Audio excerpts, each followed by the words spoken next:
সুন্দর একটা hotel miss করে।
তো প্রথমত হচ্ছে যে এটা আপনারা জানেন যে গত মাসের 8 এবং 9 তারিখের দিকে আমরা নেত্রকোনাতে একটি অভিযান পরিচালনা করি নেত্রকোনা জেলা পুলিশ এবং আমাদের অ্যান্টি টেররিজম ইউনিটের সমন্বয়ে, এবং সেখান থেকে আমরা একটা ডেন পাই, যেটা প্রশিক্ষণ শিবির বলবো আনসারুল ইসলাম বা এভিটির।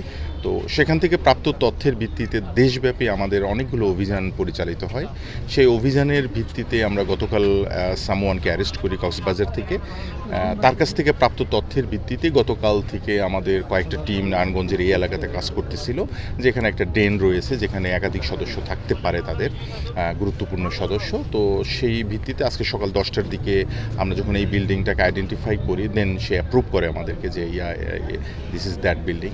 তো সেই হিসেবে আমরা এই বিল্ডিংটা সকাল 10টার দিকে আমরা ঘেরাও করি। বৃষ্টিতে আমরা কিছুটা বিঘ্নিত হই। তো এখন আমাদের টোটাল বিল্ডিংয়ের স্ক্রিনিং প্রসেসটা চলতেছে, কারণ স্পেসিফিক্যালি আমরা জানি না ফ্লোর অ্যান্ড ফ্ল্যাট কোনটা। তো সেই হিসেবে আমরা একে একে এই বিল্ডিংটাতে এখন ইভাকুয়েট করতেছি।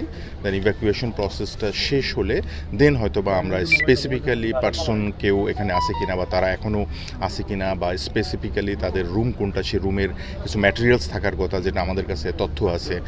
কেননা এখানে যে থাকবে সে একজন প্রশিক্ষক এবং সে বোম সংক্রান্ত ব্যাপারে তার একটা এক্সপার্টাইজ রয়েছে বলে আমরা জানি।